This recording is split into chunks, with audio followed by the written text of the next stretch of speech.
and welcome to this week's show. My special guests today, we've got Paul and we've got Neil. Hiya. And we're going to be focusing this week on the mighty Led Zeppelin. Band who went from 1968 to 1980 with the odd little event afterwards, but generally those are the key years. And we had a number of requests to do Led Zeppelin, probably because they're one of the top bands of all time. Just let's have some quick thoughts with regards to when or how we got into Led Zeppelin before we start. Paul, how about yourself? Well, I'm probably a bit older than the other two of you, so if I tell you I got into them when I was 15, that would be in 1971. So you can do the math and work out what age I was then. Yeah, I mean, I was in second year at school, and I mean, from memory, the first bands I'll get into were probably Deep Purple and The Who, really, but. Around about that time, Zeppelin were coming through as well, and when I got into them, it was probably, I was thinking today, it must have been between Led Zeppelin 3 and Led Zeppelin 4. I think Led Zeppelin 3 was out, and 4 was not long after that, because the albums came out quite, you know, pretty much one after bang for the first few albums, you know.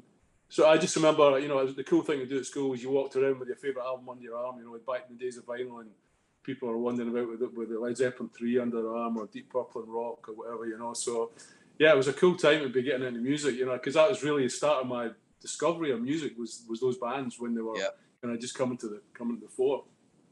A great time to get into music as well, isn't it? I mean, absolutely, it's peak time, many would argue. How about yourself, Neil? It was 1980, around the time of I was, you know, getting into the new wave of heavy metal bands like Motorhead and, you know, all those sort of bands, and Zeppelin were on like all the backs of denim jackets, and they were played on like the local radio sort of rock show. So yeah, I was familiar with them through that, just people talking about them in school. Yeah, I just got into them just after Bonham died. You know, it was I'd heard a few tracks, and I was just thinking, well, which album do you get first? And then sort of got a lift into school once, a rare time I got a lift, and just as we get in the car, a friend's dad just said like, oh, John Bonham's just died. Is that one of the bands that you like? It was quite strange. Yeah. All that. Yeah, mine was probably through you, funnily enough, Neil. Because before then I was massively into The Who. They were my sort of band, as well as the sort of punk bands, you know. And like the Clash and various other bands, and Bowie, of course. But like, it was probably through you. It was probably through you that I got into Zeppelin. And that's quite late. I think I was very late to the game. I was 16, 17 even. I think I was 16 maybe when I got into Zeppelin. So it was quite late. And I know, because I remember I traded a few albums with somebody that we knew. And I remember trading Led Zeppelin 4, and it was mint condition. My dad had all these albums, which he never bloody played. And I remember trading it for a load of Newcastle United programs, which in hindsight was not a good deal on my behalf, but there you have it. And so yeah, that's when I got into them. And then it was really the early stuff that I massively got into. I remember just playing Led Zeppelin 1 in particular over and over again, especially in the shop, just blasting it just continuously. I just thought it was amazing. But there we have it. So today, folks, and I know you rank them as your favourite band, Neil. Would that be fair to say? Without a doubt. Yeah. Where did they feature for you, Paul? That's a difficult one, because I've kind of gone through a whole lot of different phases where, I mean, for a long time, the main bands in my life were, I mean, like yourself a bit, The Who to start with. Yeah. When I was 15, The Who were, you know, the be-all and end-all for me. And again, that's going back to 1971, so we're very much in the prime at that time. Yeah. And I mean, Led Zeppelin and The Who are still up there as two of the biggest bands for me, but I've kind of moved on to, I listen to all sorts of music now. You know, I'm into quite a bit of prog rock, Stephen Wilson and people like that, Braintree and things like that. I've really, they've come into my life in the last few years and really turned around my whole musical landscape, as it were. You know, but yeah, Led Zeppelin are, you know, still up there, and it's been interesting this week going back and listening to lots, because I dip in and out and listen to stuff, but listening back to stuff that I haven't listened to for a long time, which was quite interesting. You know. Yeah, it's the same with me. I mean, they're up there. They might feature me top 20 actually, if I'm being honest. I know they're number one for you, but certainly in me top 20. And my taste again is massively diverse. You know, it could be anything. One day I might listen to Steely Dan or Miles Davis, and the next minute I might be listening to Clash or whoever it might be. You know, so it just depends on your mood, isn't it? Like everybody, you know, or early Genesis or whatever. So yeah, but they're definitely up there. Great. Genuinely great musicians. I don't think there are many better bands in terms of musicianship, in terms of a drummer and bass player, in terms of the backline. They're exceptional, aren't they? You know, Absolutely. who are slightly different because Moon's such a unique drummer. But you'd certainly Bonham and John Paul Jones are just exceptional. Page, great studio guitarist for me, and then obviously Plant's a different type of vocalist. You know, the archetypal blues rock, but high blues rock singer. Not like your rock singer like Roger Daltrey or Paul Rodgers in terms of a rock blues singer, but a totally different style again, isn't it? You know, just an amazing band, amazing musicians. Yeah. So today, folks, we're going to be focusing on just the 8 albums. We're not going to include Coda, and the reason being is Coda's just literally a set of bonus tracks, and having re-released all the albums in the last 7 years, with loads of extra bonus tracks, it's where do you stop, really, is the point. It just seems a bit silly. And they're all on extra tracks anyway.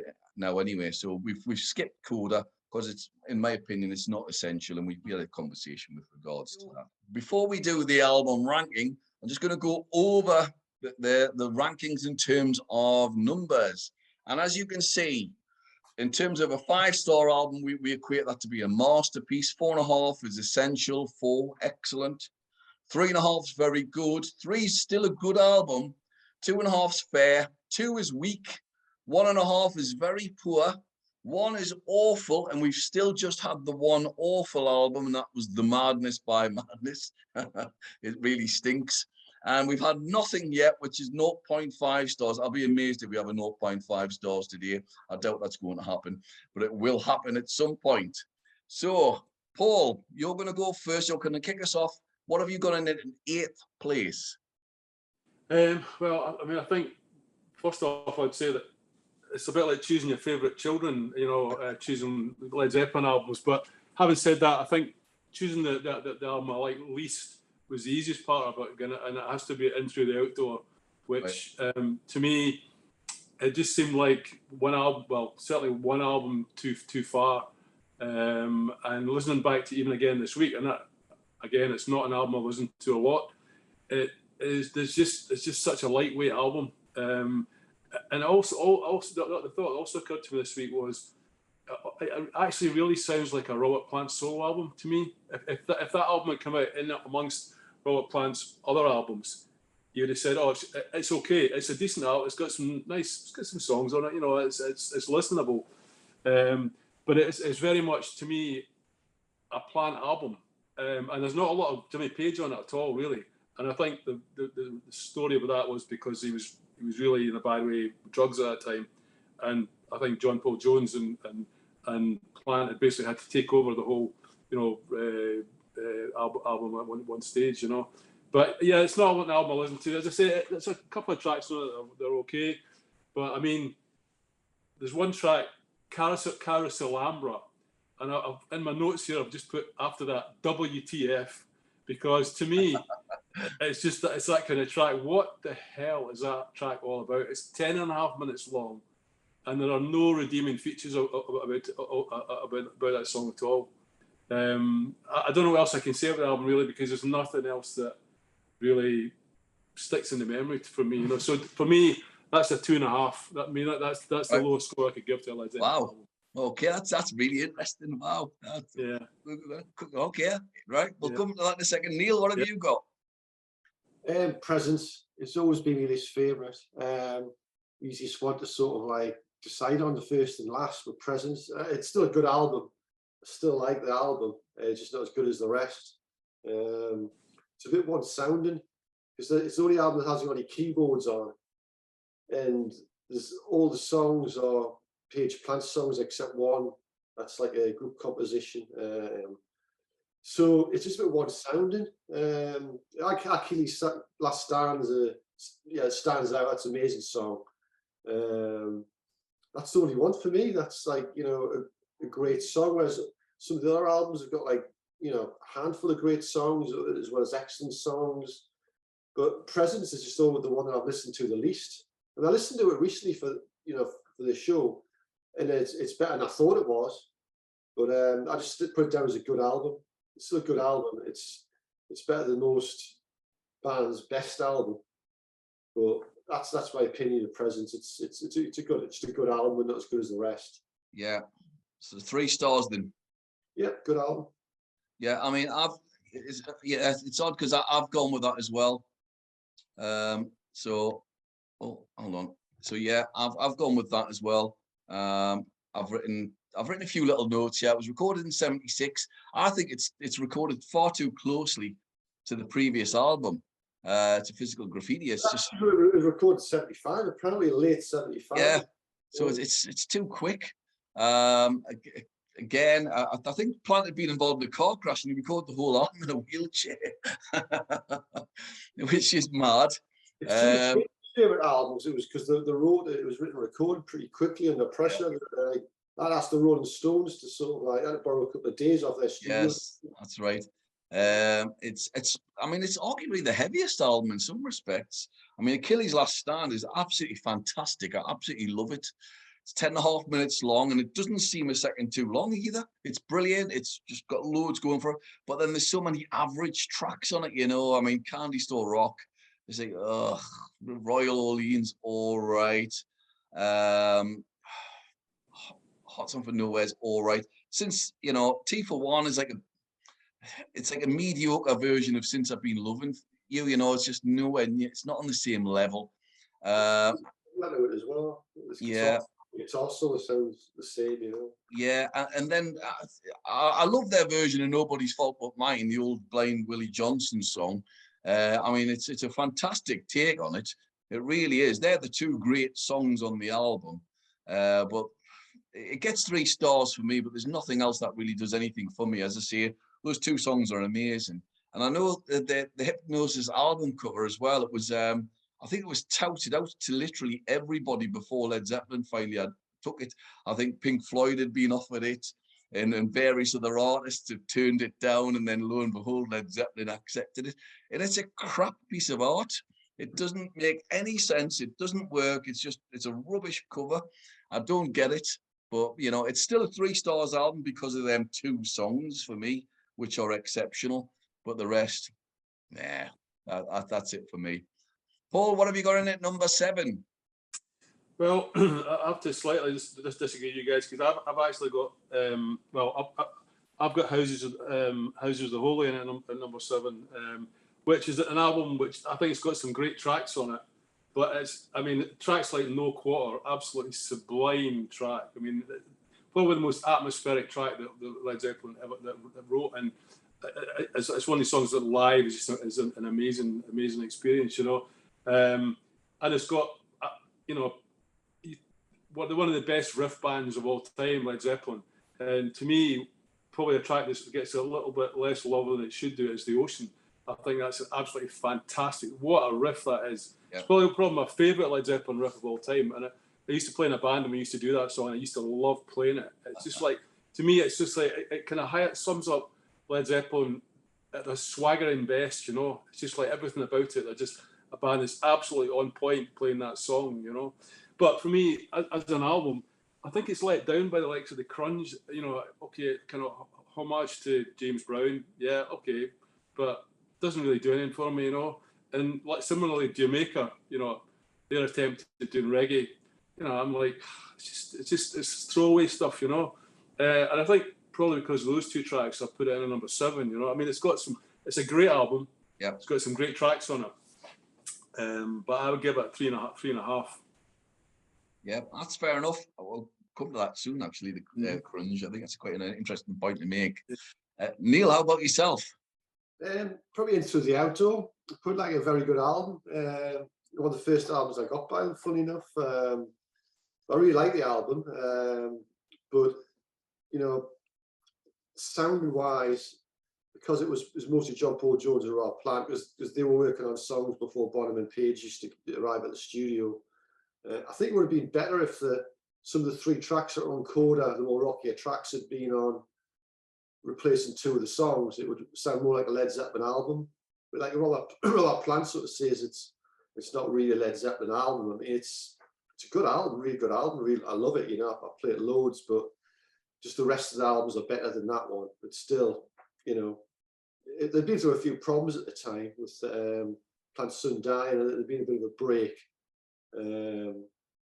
So yeah, I mean, it's really, you know, sentimental value for that album, but I still like it. But it's, you know, very good album. 7. Yeah. So, how many stars then? Well, 3.5 minutes. Yeah, 3.5. Okay, that's cool. Well, Neil, you and I are sort of matching up at the minute because I've got In Through the Outdoor at number 7.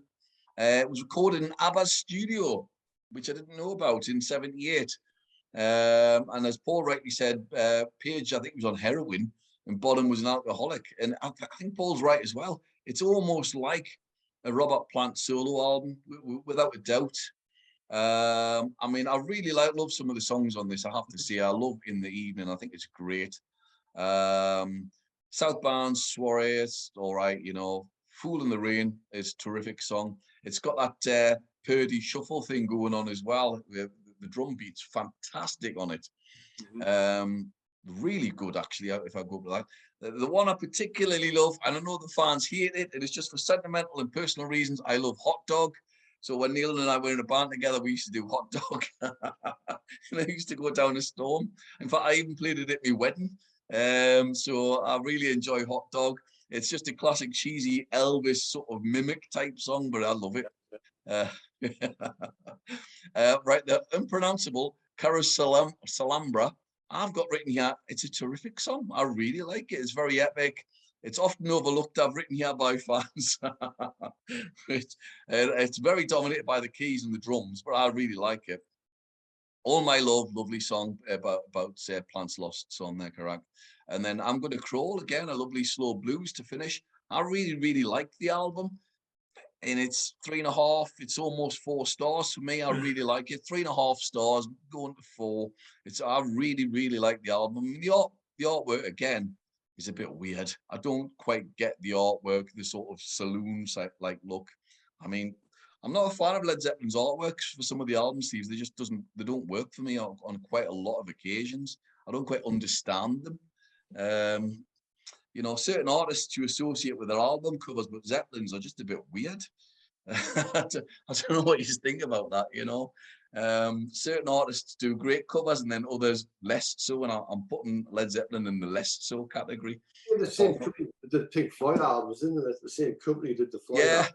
Yeah, definitely. Floyd were a bit faceless, so you get away with having sort of bleak sort of covers for Floyd. Didn't really work with Zeppelin for some reason. The music. Yeah, because I mean, you could argue "Wish You Were Here," which is an incredible album actually, but the cover is just weird again. But it sort of works. It doesn't work in this occasion. I don't get it. But there you have. But 3.5 stars for me. I really like the album, and it's sentimental reasons as well.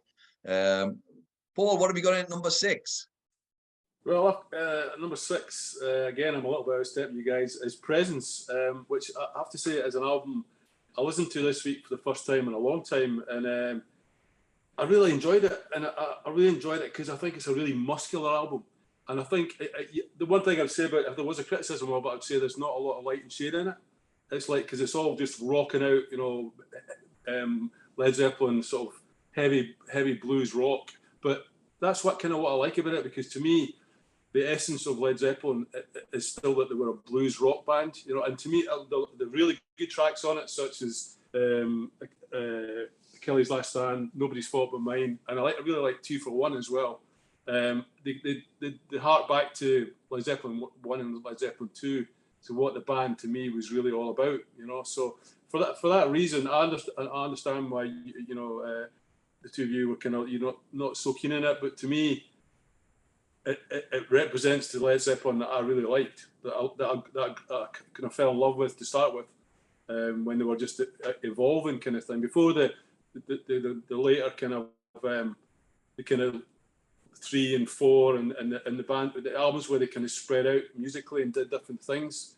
To me, first and foremost, they were that blues band that did Led Zeppelin 1 and 2, And so it harks back to that for me. So it's probably a nostalgia thing for me as much as anything, that I like the sound on the album. But obviously, as I say, everybody's got their own views. So I give it a 4. But I know you guys aren't quite so keen on it as that. Well, there's no right answer and there's no wrong answer. It's just all down to our viewpoints, isn't it? You know, really, yeah. So you'll go with that. That's absolutely fine. Yeah. So Neil, what have you got in at number 6? I think me and your selections will change now because I put Led Zeppelin 1. It was the last album that I really got into from Zeppelin. It's a good album. I just think because some of the songs were like, borrowed. There's a lot. It's sort of the Half a Covers album, really, in it. It's like three of the songs are like have been borrowed from, based on other songs that they never give credit to at the time, but actual versions of them are amazing. It's still a good album. Communication Breakdown, Baby I'm Gonna Leave You, all sort of stuff like that. It's a good album, but it's probably just. I would still give it sort of 4. What do you think of Page's guitar tone on that album? Because it's the one album where he uses the telly throughout it, isn't it? Yeah, well, he used the Telecaster on a lot of the albums. Most people, I've got a friend who's constantly sort of telling me that, it's all Telecaster on most of the albums. It probably is. When he started, when he went from the heavy blues style, he started playing a bit more country-ish, the heavy bends were gone and he was playing more snappier playing, like on Summer Winds the Same. Presume that will be the Telecaster. I mean, it was being said that the Telecaster on Led Zeppelin sold more Les Pauls, because of the Telecaster. Not many people knew because he was just sort of, all the pictures of him live were on the Les Paul. I guess it's like, the sound there wasn't much of a difference once you start adding compression and studio effects, fattens up the sound. I think he just played the Telecaster probably that was the guitar they liked. The sound that he got in the studio was he preferred that, the sort of through the Supro amp, but he never used Marshalls in the studio. It was a Telecaster and a Supro amp. Yeah, the Supro, wasn't it? Yeah. Right, okay, that's interesting. Well, again, this is where it'll cause a lot of shock. Yeah, for me, for number 6, I've gone with Led Zeppelin 2. So, for a number of reasons. I mean, it's a great album. I've got it down as 4 stars. It's a very, very good album. It's an excellent album. I mean, Whole Lot of Love, which is their take on the old Willie Dixon tune, You Need Love. And then the Small Faces recorded it with You Need Loving, with very similar structure. But again, they didn't give the credit for years, did they, to Willie Dixon, the fact that it was his song. Page, of course, came up with the guitar riff, which is dead simple, but a great, great guitar riff. And the arrangements are superb. I mean, Page is a fantastic arranger, which people often overlook. His arrangements are superb. I think it's only people like Mick Ronson who are as great arrangers as he is. So, Whole Lot of Love, magnificent. What is and What Should Never Be is a great song. I love that sort of stereo effect, and the flanges on Plant's voice is great. The Lemon Song, which is just basically another cover version. It's their version of Killing Floor by Howlin' Wolf. It's a great cover. It's a great song. I mean, I'd already heard the Wolf song by the time I'd listened to Led Zeppelin, so I knew it. But it's a great version. Thank You is almost an indicator of what's going to come on Led Zeppelin 3, isn't it? It's got that pastoral sort of feel to it. 12-string guitar, terrific love song, really great. Heartbreaker, it's got a great riff, and the riff is fantastic, really heavy, really sort of proper, one of the great classic rock riffs. My beef with the song is that sloppy guitar bit in the middle where Page is playing on his own. I just think I think he's live. I think he's a bit of a sloppy player, and that's my sort of gripe with it, to be brutally honest. Live and Love Made, I've got a great song. It's almost like a bird song, and I really like it. Ramble On is magnificent. And again, another link to the next album. It's got that weird Lord of the Rings naff lyrics thing going on, but it's a great tune. Moby Dick is Bonham's version of Toad, really, isn't it? But much better. And it's superb. Really love it. And Bring It On Home, again, the old Willie Dixon tune. with the harp and stuff. But the end bit is fantastic when it kicks in and it sort of rocks in, and then you go, oh, that's like a different level, you know. It's like, it's just roars, doesn't it? And I think it's magnificent. I think it's really magnificent. It's also the quality of the production is fantastic. It's one of those albums you listen to in stereo and it sounds great. Really, really well produced album. So I might be a bit harsh on this, putting in at number 6, but that's where I put it. And it's 4 stars. It's an excellent album. So there's nothing less than excellent for me from there on. So Paul. Yes, we're on to album number 5 now, aren't we? Yeah.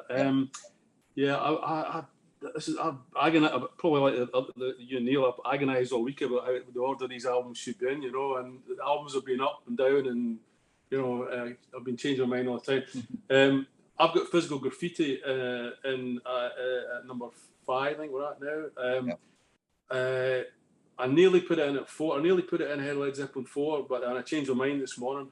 Don't ask me why. It's hard to look past Led Zeppelin 4 for a lot of reasons, but for Physical Graffiti, with it being a double album, I just think that the consistency throughout the tracks on it is really quite something. You know, and there's quite a breadth of different music. All the different genres that Led Zeppelin went, the different directions they went in, are all covered in there. I mean, there's not really, I don't think there's an awful lot of weak tracks on that album. Second last track, I can't remember what it's called now, but that was probably the Black Country Woman. Yeah, that's like, well, it was kind of take it or leave it, you know. But other than that, I mean, you've got some fantastic songs in there. You know, it sounds like Kashmir, which, you know, is an all-time classic. But there's just a run of songs on the album, which every one is as good as everyone goes before it, you know. And I think, again, that was an album which really, I think Led Zeppelin were really at their best at that, just in terms of a band that was really on top of their game at the point when they recorded that album, you know. So I give that a 4.5. Definitely excellent album. Okay, so that's an interesting take there, Paul. You also saw them on that tour, didn't you? I did, and it was quite an amazing, chain of events, really, because I was living in Scotland at the time, as you can probably gather on my accent, although I was born in Newcastle. But I was coming down to London in May 1975, to go to what the old home international was, Scotland against England, and we came down on the Friday, and strange as it turned out, we were staying quite near Earls Court, and that particular night, the Friday night, we'd gone out for a walk, you know, only really thinking about the football the next day. Walked past Earls Court to find that Led Zeppelin were playing there that night. Now, bearing in mind, this is back in before the internet, and before, I mean, I just had no awareness of the fact Led Zeppelin were playing that week. Maybe I'd read about it, but I'd forgotten about it, or I just hadn't made the connection. So we were walking past Earls Court, and Led Zeppelin were playing there that night, you know, and we're like, wow, because myself and my 2 mates, absolute Led Zeppelin fanatics. And we were able to buy tickets on the door, but buy tickets from a tout outside. I think bear with me 2 seconds, because I've got a ticket stub here, so I thought you might like to see. Earls Court, yeah. I don't know if you see this ticket or not, but where's the camera? Oh, yeah, there you go. yeah. Oh wow, yeah. Yeah. Yeah. £1. £1. Ticket, right? And I paid. I think we paid £5 each for the ticket. So it's quite a markup, but it was still an amazing experience. But it's like going back so nearly 50 years ago. I don't remember. The sad thing is, I don't really remember much about the gig, and it wasn't because I'd been drinking. It just like it was a long time ago. Yeah. And one of the only things I can remember is we were so far away from the stage that the band were like just like ants in the distance. But I was reading about this recently. That, apparently, that those gigs at Earls Court was the first time they used big screens hung above the stage for any kind of any sort of series of concerts. And if it hadn't been for that, we wouldn't have seen anything, you know. But in terms of, I mean, I know this. I mean, I've seen the set list of stuff they did, and it was a fantastic set. But I mean, I don't remember much about the stuff they played, to be honest. You know, I mean, you know, it was almost like a greatest Led Zeppelin greatest hits, you know.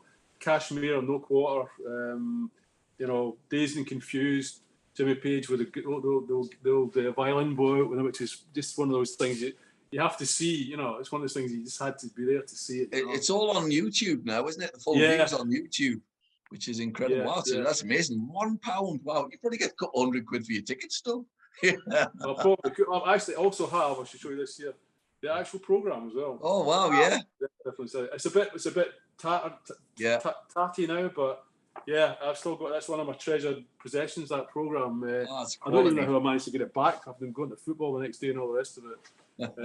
But yeah, that was quite a weekend. I have to say it was right up there with the Carlsberg did weekends. That would have been it. Yeah, that's amazing.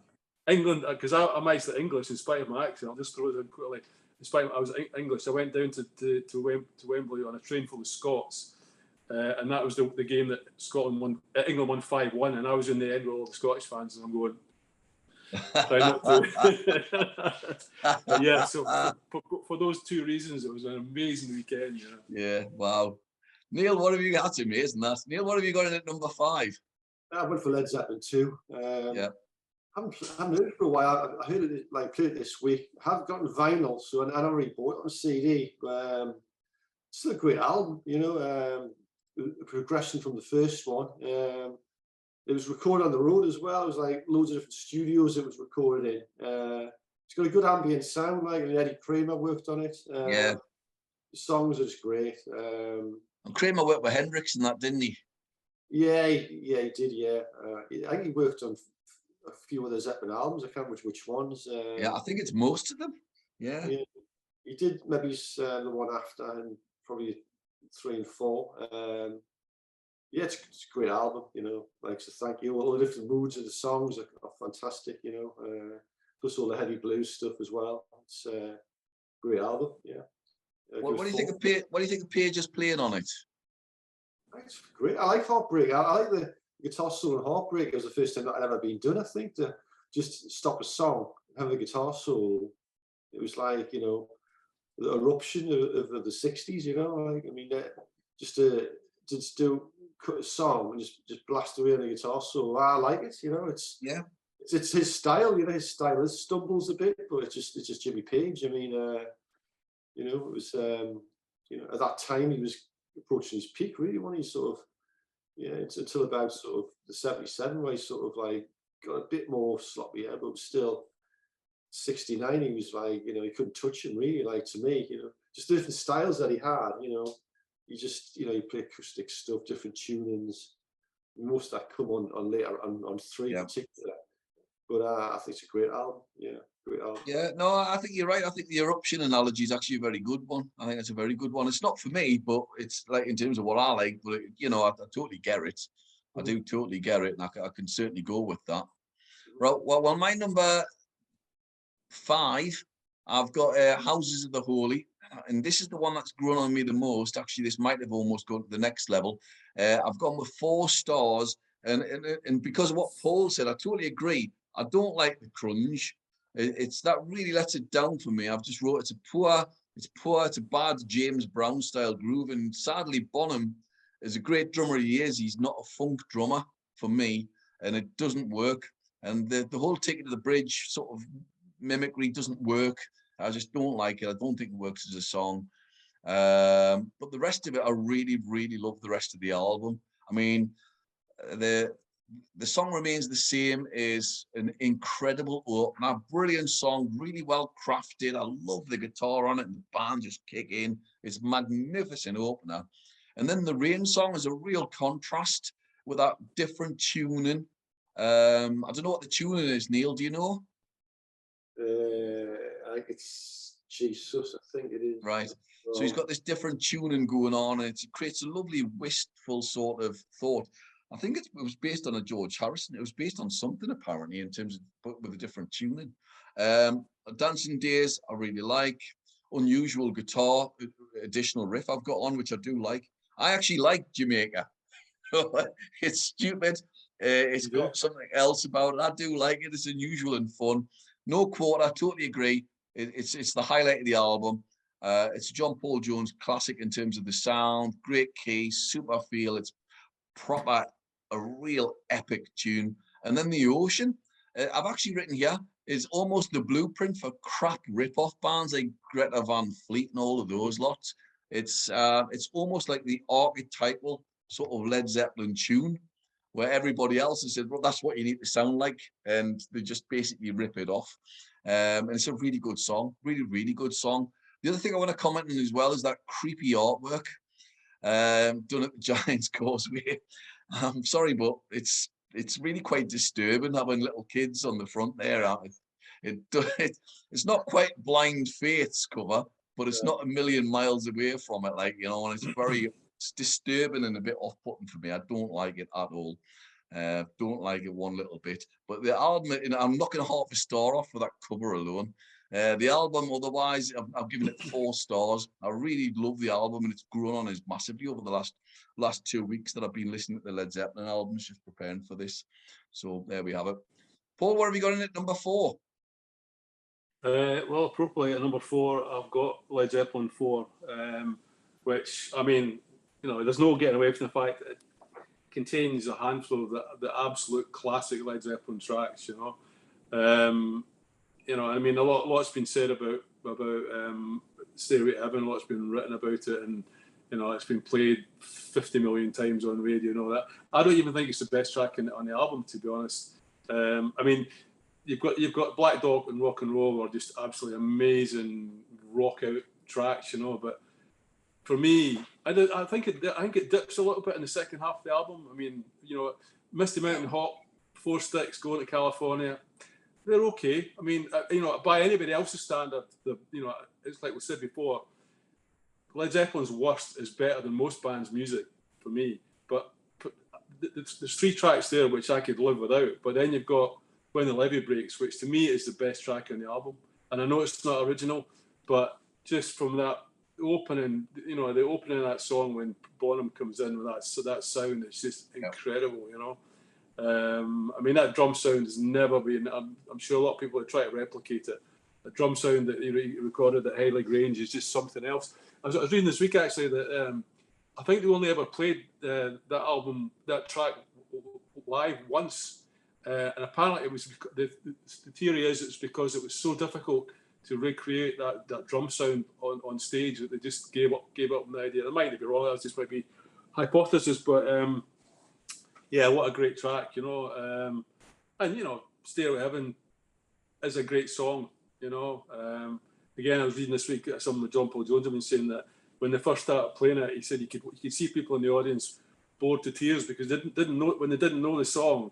It was like they were waiting for Led Zeppelin to get into playing something that they knew and they loved. So it was like they really were bored listening to this song that I hadn't heard before, you know, because it's 7 or 8 minutes long, you know. But yeah, it's, you know, it's a great album. And then you've got Battle for Evermore, fantastic. The only duet that Robert Plant ever did on a Zeppelin album with Sandy Denny, which is an amazing track, you know. Again, very different from anything else that's on the album, you know. But yeah, I mean, apart from those 3 tracks, which are okay, but for me, but not great, I think it's a really solid 4.5 album. Paul, you saw them on tour as well, didn't you? Was it just after, or was it the following year? I saw them in December 1972. So I think Led Zeppelin IV just come out. They were certainly playing tracks from it because I know they opened the Rock and Roll, which they usually quite often open the Rock and Roll. Where was that at? You saw them at? Green's Playhouse in Glasgow. Yeah, they played. It was the start of it was their 4th night of their tour. I'm just trying to find out a ticket stub for that as well. Somewhere I can't find it. It was I think it was they played 2 nights in Newcastle. They opened the tour with 2 nights in Newcastle, and then had 2 nights in Glasgow straight after that. And yeah, again, as I said, sadly, a bit like the other gig, I don't really remember an awful lot about it. You know, I was 16, you know, and there is a recording of that on YouTube, the whole album, which I was listening to today. It's really ropey. It's a studio, it's a audience, you know, recording. But it's great to listen back to and think I was actually there, you know. It's the very first song, Rock and Roll, Plant's mic cuts out. So there's a kind of just a bit where there's no vocals in it whatsoever. And And then the only other thing I remember about the gig was that it's strange, what the things that stick in memory was that John Paul Jones was playing an electric upright double bass. It was the first time I'd ever seen anybody playing that before, you know. Yeah. But that's the only other thing that sticks out. But yeah, I mean, for me, it was just the whole, and I think you alluded to yourself before there, said that they didn't have the reputation as being the best band live in terms of, you know, being absolutely on point with it playing, but that was kind of almost like part of they were on the edge of the music all the time when they were playing live, you know, and Page's guitar playing could be really all over the place at times, but then, you know, they were so spontaneous in a lot of what they did. And then you've got that amazing rhythm section behind them with John Bonham and John Paul Jones. I think if you caught them on a great night, they were just about untouchable, weren't they? I think it's maybe like the Who or someone like that would be on par, but it's very tough. It's not like you were going to see the Allman Brothers where you knew they were going to be brilliant every night, you know. Exactly. It's interesting because you know, you see a lot of people, you know, doing these polls, you know, best live album ever, and it's funny, you never ever see Led Zeppelin albums included in that, do you? I mean, it's always, you know, as you say, Allman Brothers, live at Leeds, Made in Japan are the kind of albums that tend to be always up there, but you never see anybody mentioning a Led Zeppelin album, which maybe is a bit harsh, but maybe it's just an indication that they could be a little bit rough and ready at times, you know. I think it was only with Some Remains the Same was a bit sort of, it was disappointed with the selection of the songs and what was on it. That was the thing, that was the live album, but they would say it was just a soundtrack album. They could have come up with something better at the time. Yeah. They choose to release a soundtrack album as the film was coming out. Yeah, they did years later with How the West Was Won, which is actually very good, isn't it? Yeah. But yeah, I agree with what you're saying though, totally. It's you've just got to catch them on the night, and I think it's the right night. They were exceptional, but it was the right night. Over and above any kind of misgivings about, and I've read two people who are actually at that same gig as me there's a Greens Playhouse Facebook group, kind of nostalgia thing. One or two people saying, yeah, they weren't so good that night, but to me, it's like being at a Led Zeppelin gig. It was just like one of those things. It was like you could say it was like where were you when Kennedy was shot, or where or the first moon landing. I was there, you know. I was actually at that gig. And there's such a mystique and such an aura about Led Zeppelin at that time, back in the 70s. The only other band of that era that I can think of that had that same aura about them were the Who. Yeah, you know? I think they're the two biggest bands of the early 70s, aren't they? Yeah. You know, it's them two, and probably the Stones you'd have to throw in as well. Yeah, probably the Stones, probably, yeah. But no, I mean, it was an event, you know. It's the same as seeing them at Earls Court, you know, as an event, and you know, okay. Notwithstanding the rough edges, it was just amazing to have been there, you know. Yeah. Well, we're both envious. Neil, what have you got in it next? Number 4, Houses of the Holy. Yeah, good album. Great songs on it. Different ambience. Every song is sort of a different style. It appears to be. You know, you got like sort of fast, sort of hard-hitting opener of Some Remains the Same, with sort of, you know, bit of hard rock and country in it a bit. You know, Mood of No Quarter, a classic riff of the ocean. It's got 2 weak songs on, but they still fit in with the album. You know, The Crunge and Jamaica. Yeah. Varied album, but you know, great album. Yeah, great playing. Yeah, it is. I totally agree. It's hard to argue about anything against it, isn't it? It's the album that's grown on me the most over the last few weeks, without a doubt. Okay, then. Well, my choice at number 4 is Physical Graffiti. Recorded early 75, well, 74, 75. Is that right, Neil? Most of it was 74, I think. Like, yeah. Must have been 74 because they were playing it when I went to Earls Court in 75. The album had not been out that long, so yeah, it would be I think it'd be late 74. Yeah. And again, I think they recorded 3 sides with the material, and then they basically threw in bonus tracks from other sessions, didn't they, from earlier albums? So, which actually worked really well. I've written it's a really eclectic album, which is why I love it so much, actually. I mean, Custard Pie is brilliant, great guitar riff, really terrific tune. I mean, the rest of the album, some really top songs in it, you know. Rover's good. In My Time of Dying is fantastic. Their take on the old Blind Willie Johnson song, which was Jesus, make up with me dying bed. And they do a great version of it. They did it on the O2 as well, didn't they? When they reformed in 2007. And this is the one sickening point for me. I got offered a ticket for the 2007 gig because I was writing for a magazine, Blues Matters, at the time. And I didn't want to go on my own, so I turned it down. And it would have cost us 100 quid at the time, which was a fair amount. But like, I wish I'd went now. In hindsight, I would kick myself for that, to be brutally honest. In My Time of Dying, great. It's 11 minutes, but super. Houses of the Holies, it was supposed to be on the previous album, but it didn't, but it works. Trample Underfoot's one of the great Zeppelin songs. It's funky, it's cool, and it works. It's just tremendous. Great riff. Absolutely love the song. Kashmir is, I don't know if you think, when I think of Led Zeppelin now, even more than Whole Lotta Love, I think of Kashmir as the Led Zeppelin sort of signature song. I certainly don't think the Stairway to Heaven. It's one of those songs I don't think about very much, to be honest. But Kashmir is the one that I always think of Led Zeppelin. It's guitar driven, it's epic. In the Light, I love that bagpipes drone at the beginning, it works. And then they've got some other bonus tracks like Bronya, which should have been on Led Zeppelin 3, but it's good. The one song it's odd, but I love it, is Down by the Seaside.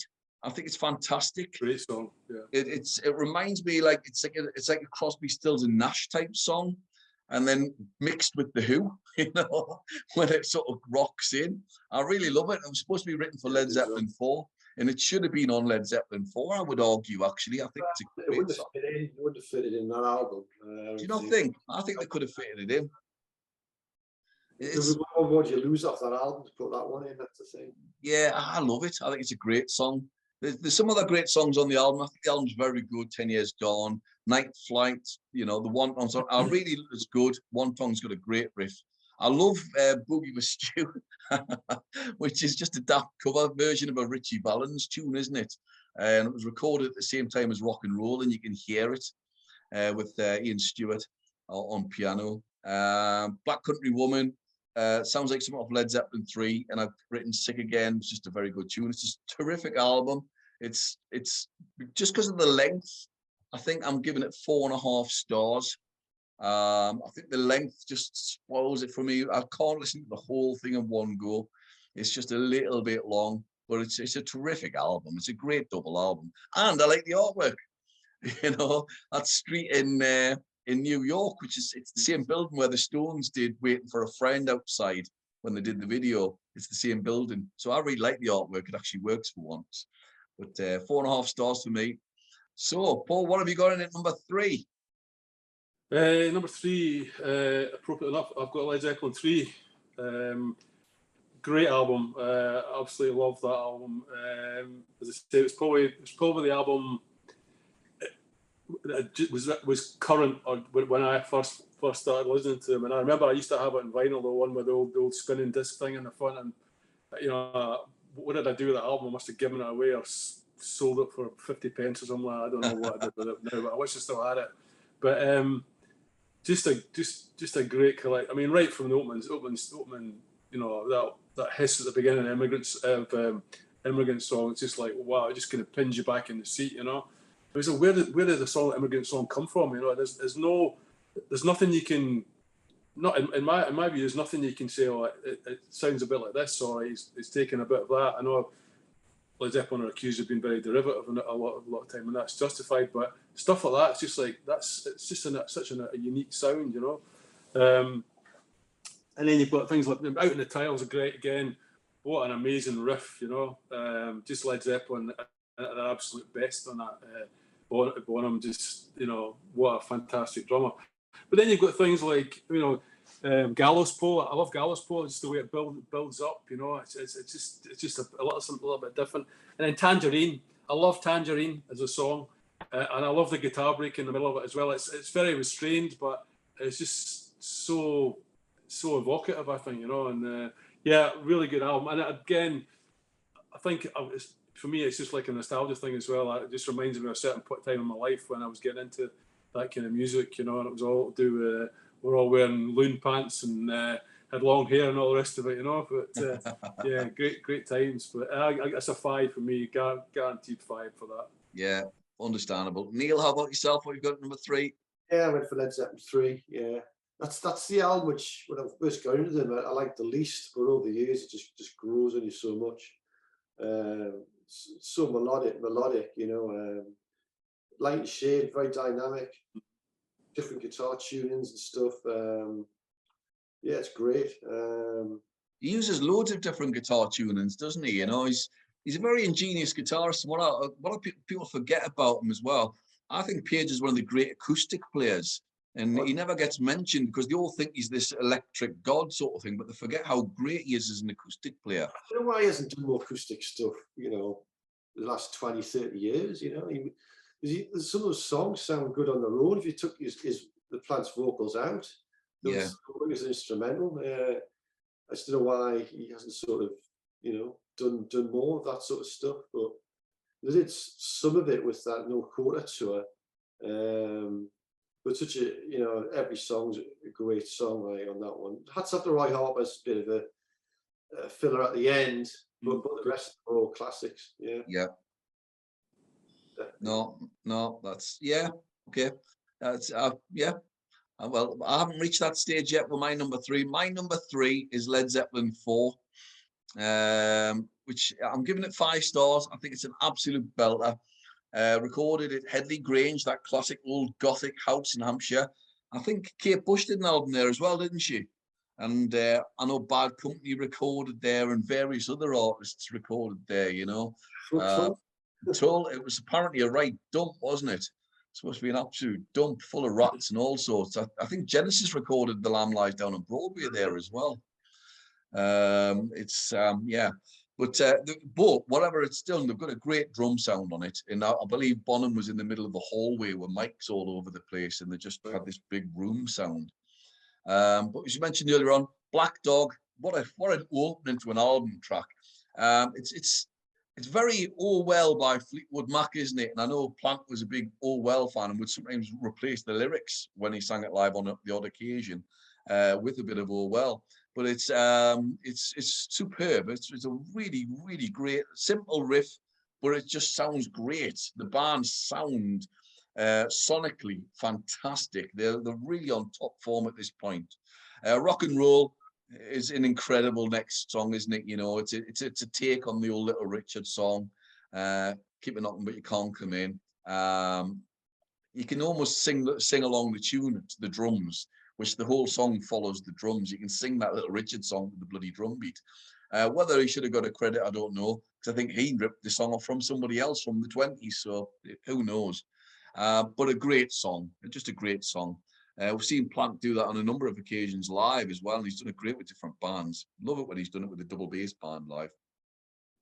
Battle of Evermore, as we mentioned before, is superb. Sandy Denny, I think she'd left Fairport at this point, and her voice is just angelic. It's so beautiful, and it works so well. It's got that real beautiful folk feel. It's just marvelous. Stairway, you know, maybe I've overheard it. But it's a great song, but as Paul rightly said, it's not even my top 5 songs on the album. Misty Mountain Hop, I love the keys on it. The keys are just great. I love that double voice Plant does on it as well, and it's got a drone sound. Although the title's weird, it's taken from The Hobbit, which I'm still not quite sure why. 4 Sticks, Bonham, it's a Bonham showpiece song, and Bonham's drumming is just, as usual, magnificent. He's without a doubt the top 5 rock drummers for me. He's just superb on this. I love Going to California. It's got that really sort of, you know, that sort of hippie vibe. Is it West Coast sound? It's got that beautiful sort of, you know, acoustic sort of feel to it. The Crosby, Stills, Nash thing going on, or Joni Mitchell, or any of those type of artists. It's a lovely tune. When the Levee Breaks, to finish with, the old Memphis Mini song, and they do a great interpretation of it. The drums though, I think it's after James Brown. This is just about the most sampled drum beat of all time, isn't it? You know, after the Funky Drummer, I think it's this drum beat is the next most sampled song of all time, and you can see why. It's just so great. It's such a cool beat to finish with. And I've written on there, I would have Down by the Seaside somewhere, but there you have it. I think the album's not that long, so you could have theoretically squeezed it in somewhere. Whether you would have affected the quality of the vinyl too much, I'm not sure. But wow, tremendous album. Again, a weird album cover. I remember when I was a little kid and I traded it for those programs. I didn't know what album it was. I didn't have a bloody clue, because there's no, unless you look at the spine, it doesn't tell you the band, or you got some creepy old man on the front with sticks on his back, and I couldn't figure it out. So again, the album sleeve, I don't get it. I really don't get it. But there you have it. But a super, super album. 5 stars. Tremendous. Paul, what have you got in at number 2? We're getting down to the nitty gritty now. Number 2, I've got Led Zeppelin 1. I love this album. I absolutely love this album. It was a toss up between this and my choice for the other choice for the best album. I just love the rawness of it and the energy, and there's a lot of accusations about them, pinching other people's stuff and all the rest of it, but they kind of made it their own in a lot of ways, and there's just so many great tracks on that. I was listening to it this afternoon actually before it came on, and it was just, again, bringing back great memories. I mean, songs like Dazed and Confused, again, if you've seen them live, sorry you guys haven't seen them live, but with old violin bow, it's just like one of those, oh my God moments, just to see him bang it, hitting the strings, and it's just like, wow, and also, How Many More Times, what a great song that is as well, and obviously got Communication Breakdown, which, it's kind of, yeah, it's good. I just love the rawness of it, and it kind of introduced Led Zeppelin to the world, and for that reason, it's always going to have a special place in my heart. And as I said before, essentially to me, Led Zeppelin were a blues band, blues rock band, and anything else you got from them was a bit of a bonus. And yeah, they proved they could go off in different tangents and do this, that, and the next thing. But to me, getting back to the roots, it was definitely blues, and there's some great. I mean, You Shook Me. Okay, again, not one of their own songs. Great sound on that track. Great guitar sound on it. How would you compare it to their version compared to the Jeff Beck version? Yeah, it's interesting because I was reading about that this week, and Jeff Beck was pretty pissed off, I think, because Page had done this. Page had taken it and basically done his own version of it. I think he'd seen Jeff Beck's band doing it and thought, I'll have a slice of that. And I like them both, to be honest. But I think Led Zeppelin was probably just about tops. I think it was a huge rivalry between Beck and Page at that time in terms of what they were doing, and a lot of accusations that Page and Led Zeppelin pretty much ripped off what Beck was doing with Rod Stewart and all the rest of it. But both great guitarists, great bands, So, great singers as well, of course. But Rod was an exceptional blues rock singer. People forget and think he's, because of all the dirge that he's done over the last 20 years, they forget that he was once a truly great singer, I was reading an interesting, I know I was going off a tangent, but I was reading recently an article about Jeff Beck, and it said that when they recorded High Ho Silver Lining, Jeff Beck was actually was a bigger name in those at that time than Rod Stewart was, and the record company actually insisted on Jeff Beck singing the vocal. It's an awful song anyway. Yeah. But it would have been a little bit better. I mean, Rod's got a decent voice. He certainly had a great voice back in those days, Rod's the backing singer on it. One of the loose tangents, true story here. My mother once got up on stage with Jeff Beck at the university with her 2 mates and sang High Ho Silver Lining with him. He said she was terrible. I've got a friend whose friend went to see Jeff Beck recently, and the only reason she went was because she wanted to see him playing High Ho Silver Lining. And it was like, if you go and see Jeff Beck and that's the only thing you're expecting to see, you're going to be really disappointed, But apparently he sung it for a laugh at the one of the Arms concerts in '83. I would love to hear a bootleg version of that. The Ronnie Lane tributes. I think it's the only time that he's ever done it was there. I've got to hear that. I've got to look at that. That's mental, isn't it? Anything else you want to say about Led Zeppelin? I'm sorry, Paul, we'll cut you off in the middle of there. No, I just, I love every track on the album. I think pretty much. I Can't Quit You, Babe, as well. wow, you know, great guitar. So I think it was in essence that was a Jimmy Page album. I think, you know, there's a lot of great guitar playing in that album. Yeah. And I love it. I love it. I just, you know, it's just one of those albums. It's right up there for me as one of the best albums. And I know, you know, you can say some of it was very derivative, and it was, but they still did it their way, and they actually laid, you know, it would kind of laid down a marker for so many bands after that, you know. And I'm not sure there were any other bands doing that sort of thing at the time. I know the Jeff Beck group, you could argue, would be the other one. And slightly later, just literally 2 or 3 months later, Free released the magnificent Tons of Sobs album, which is absolutely essential. And if people haven't heard it, go and listen to it because it's brilliant. And it's very similar to Led Zeppelin 1. And that's literally within about 2 months. Yeah. But Zeppelin were really the sort of pioneers of that sort of tone and that sort of sound. It's great, yeah. The other thing I would say, but I mean, you know, again about the criticism of Led Zeppelin. I know I've gone off at a tangent again about them ripping off other people's stuff. That British blues boom of that time, which was obviously it was the Led Zeppelin and John Mayall's Blues Breakers and Jeff Beck, and these people were all at the forefront of it. Cream. The spin-off was for the black blues men that were still alive. Suddenly had a huge renaissance after that, and actually, I mean, okay, it was tough on the ones that had died, but the ones that were still around, and some of them already maybe even acknowledged the fact that if it hadn't been for that 70s blues boom in the UK, they would have just disappeared, you know, off the planet in terms of music. But a lot of them actually got a huge spin-off now. BB King, people that probably the Three Kings, BB Albert and Freddie all did well, didn't they? Yeah, and some of the older guys did really well, Muddy Waters and stuff. Yeah. So, well, I totally accept the criticism of them ripping these people off. Hopefully, it kind of balanced out a little bit, and the original artists actually got something out of it later down the line as well. You know. So yeah, we'll come to that in a minute. Actually, Neil, what you got number 2? Led Zeppelin IV. Led Zeppelin IV.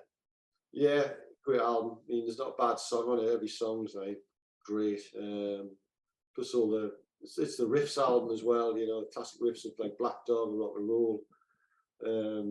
The sound of it as well, obviously the mentioned before, the drum sound. Just a great album, you know, great songs.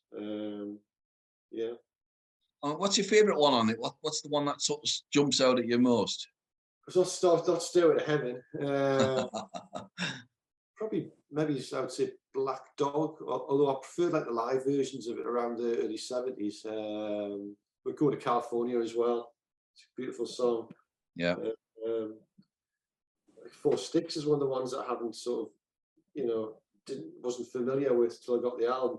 I got the album quite late. It was so I'd heard all the songs on, you know, on the video and on sort of, you know, live bootlegs that I didn't get around to it till I got it quite late. So it was great to see like you know, the Four Sticks, great song, and When the Levee Breaks, you know, just great songs. Yeah, no, it is. It's a fantastic album. It really is. It's a proper groundbreaking. It's one of those, isn't it? I give it 5 stars, and because 1971 is such a strong year, and obviously Paul will know better than we were at the time. It probably wouldn't feature in my top 5 albums in 1971 because the year was so remarkable. There are so many incredible albums released that year. It was like stockpiled all these albums just to release all at the same time. It's just a crazy year. It's absolutely bonkers. I don't know if you've read the David Hepworth book about 1971. An incredible book, and he makes the point that 1971 was the best year ever for music. And when he lists something like 200 albums that were released that year, and you go, oh my God! I mean, I lived through it, but he's absolutely right. You know, Marvin Gaye, What's Going On came out that year. Yeah. I mean, that's just one that springs to mind. Yeah. I think Hunky Dory and Who's Next, and there's loads of Tapestry. Yeah. You know, God, it's just a crazy year. I don't know what my best year is. I'm going to push for 1980 or 79 as well. You know, there's so many years in the 70s were just ridiculous. Yeah. You know, the 70s was just a crazy decade. Never quite the same after that. Right, my number 2 is Led Zeppelin 1. I've given it 5 stars. Again, recorded over 36 hours in late 68. I just think it's a great album, and I love the cover. I love the album art cover, and obviously they got the name off John Entwistle, I believe, who was taking the mick and said, "Oh, call yourselves Led Zeppelin," and they did, and you know, the whole sort of long story about it.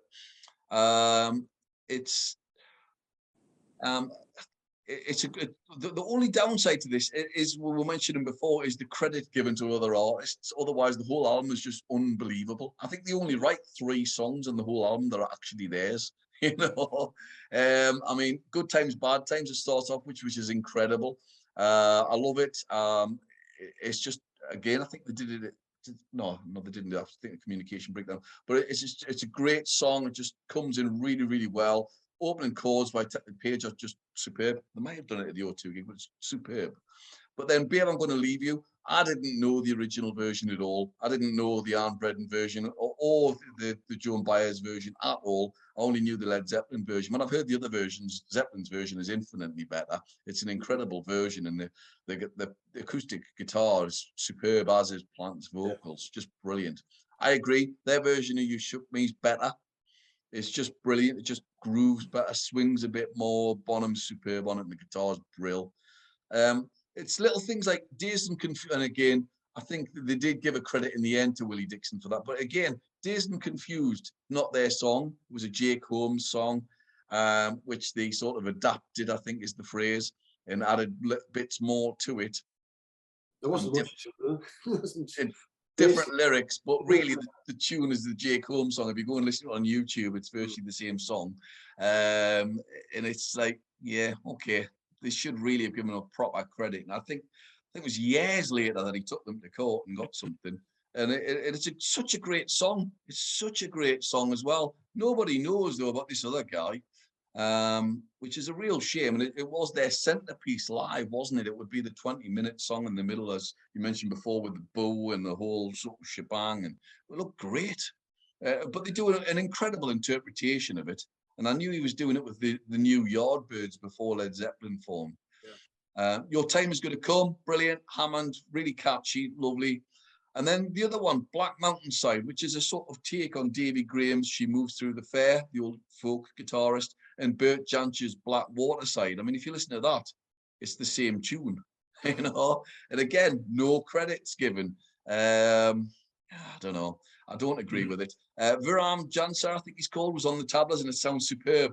I love the way it goes from Your Time's Going to Come to Black Mountainside. I love the way it sort of blends in. It's just superb. Communication Breakdown is, I've just written here, proto-punk.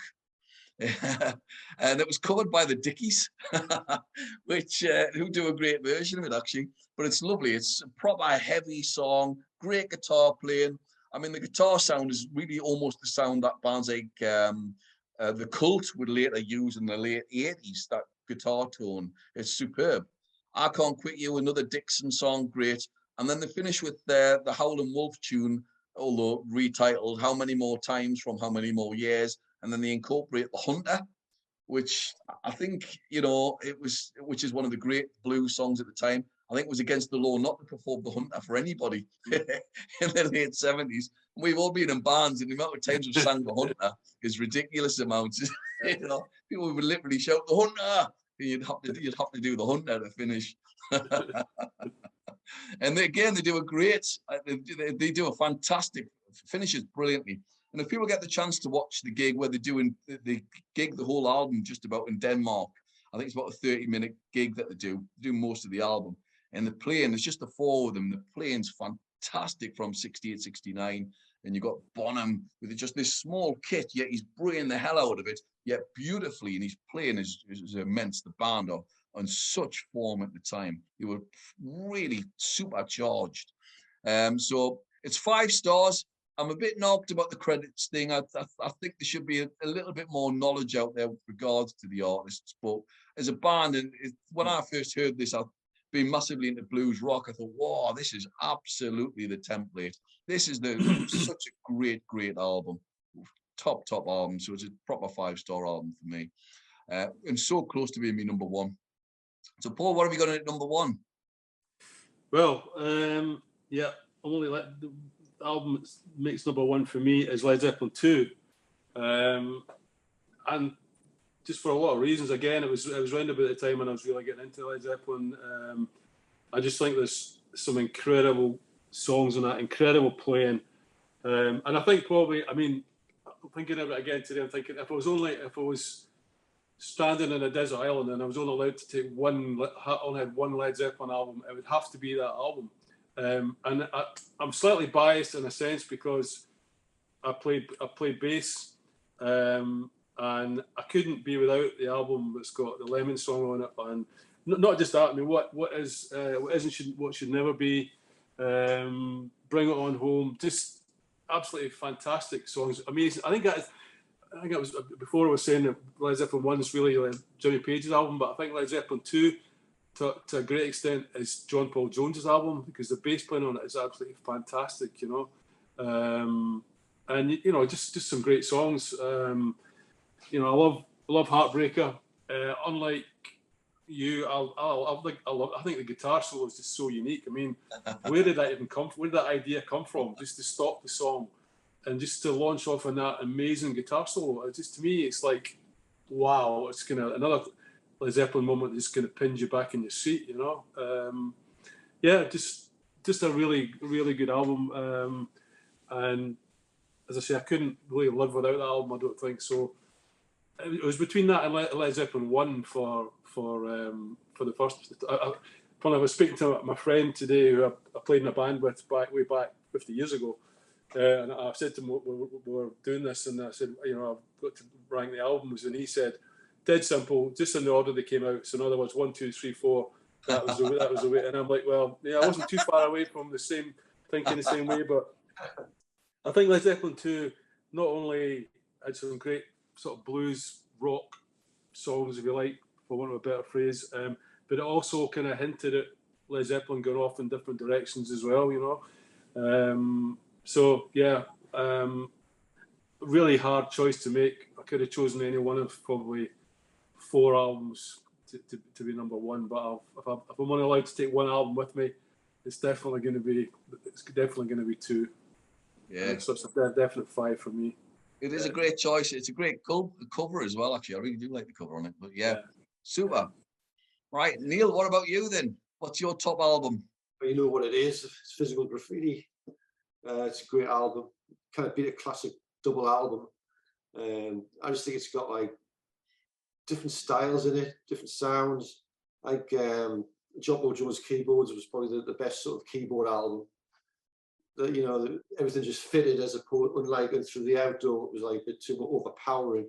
Mm-hmm. But songs like, you know, Kashmir, Sick Again, even what albums, which some songs which you could say were like the fillers just sort of work. It's a double album, so it's not going to be, you know, like Led Zeppelin 1. I mean, some magazine separated the songs on it that would have made it the best Zeppelin album as a single album, but I just think it just works as a double album. It just works. Yeah, I don't like that when they sort of go, oh, if you'd remove this song. I think the only album where there's a case for that is probably Sandinista. But apart from that, you get a double album, you've got to, it's warts and all, I think is the phrase, isn't it? You know, every member of the band sort of stands out on a song. You know, it's like, you know, Jimmy Page playing's unbelievable. The singing's amazing. Every sort of style is there. Acoustic stuff's on it. It's sort of weird synthy stuff's on it. You know, even though the order's great. I mean, I love the Rover as well. Slide playing, there's traditional blues on it. I think it's, you know, it's my favorite album. Always has been ever since I bought it. And the best cover as well. Yeah, the cover's great. Yeah. I was reading today. I just reading an interview with John Paul Jones today, actually, just on the subject of the album. And interesting enough, he chose Physical Graffiti as his favourite Led Zeppelin album. Yeah. So that's quite interesting. Yeah. That is interesting, isn't it? It's a funny one, isn't it? Well, yeah, good choice. It's a cracking choice, Neil. As I say, there's no right or wrong answers, you know, and you know, we've all come up with different ones, which is unusual. I was expecting Physical Graffiti to win it. I really was. My number 1 is Led Zeppelin 3, which is actually my favourite artwork as well, funnily enough. I love the artwork for Led Zeppelin 3, and I was going to put my Led Zeppelin 3 t-shirt on. I can't find it. But it's anyway. But it's a great album. It's a 5-star album, of course.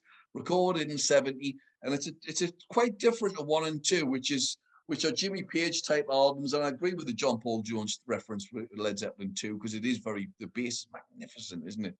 But Led Zeppelin 3, it's back to being a Page type album because of this beautiful pastoral acoustic guitar that he's got on. And as I say, he's such an underrated acoustic guitarist. I think he's right up there. He's really right up there as an acoustic guitarist. Although, of course, there are exceptional electric bits on the album as well, of course. And I mean, it comes charging in, doesn't it? Like this ferocious intro. It's about Viking invasion, with the immigrant song, and it sounds like it, you know, with the drums and the guitar, and then in the vocal by Plant is just unbelievable. And I do it in the house all the time around the kids. The kids, oh, shut up, man, Dad. You know, and you know, this big high pitched howl. But it's great. The Plant's vocals are amazing. I read an interview recently where he was actually talking, it was on YouTube somewhere, and he's talking about that he's still able to do that voice, that sound. And he said he shocked himself when he was singing it somewhere recently in the house, and he discovered he could still hit those notes. He was really quite taken aback by it. Is that back in his live set, is it? No, it's not. No, I think he was just messing around, and he was it's one of those things. I think he was genuinely shocked that he could still hit those notes.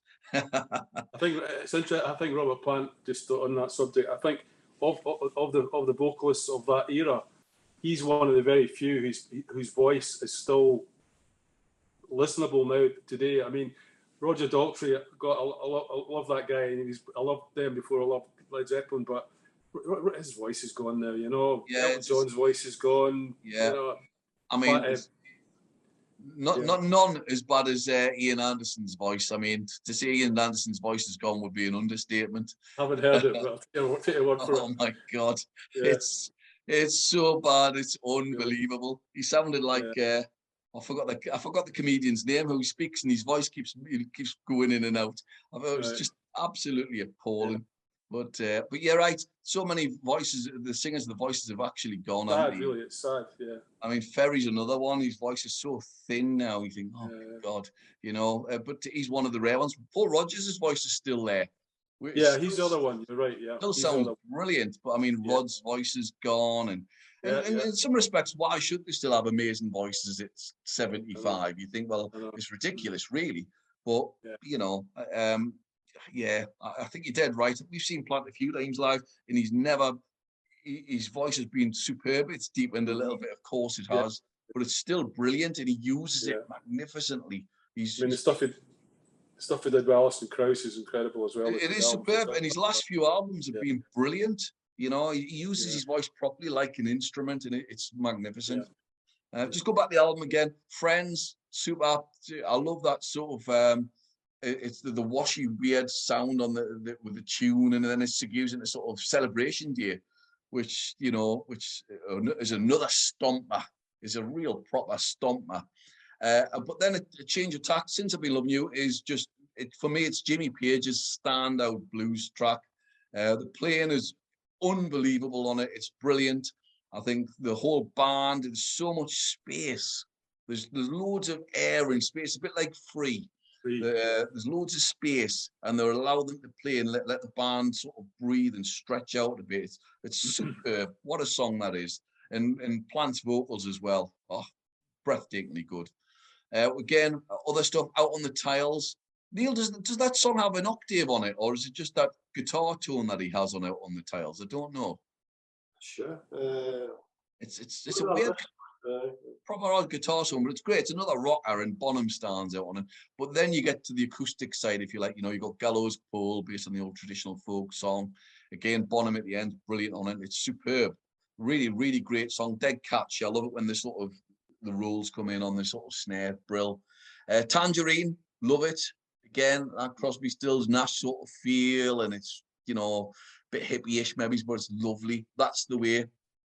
Superb. And again, Plant singing is really exceptional, and that's the way. He sort of goes against the tune a little bit, and it's superb. It's a very clever style of singing on it.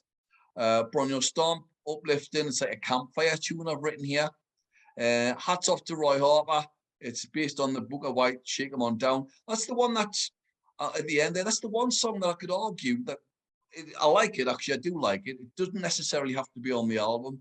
You could have replaced it with either Poor Tom, which was recorded at the time, or Traveling Riverside Blues. Both of those songs were done for the album but not released on it. Or you could have had We're Gonna Groove earlier on, but I'm not sure it would have fitted in with the feel as much.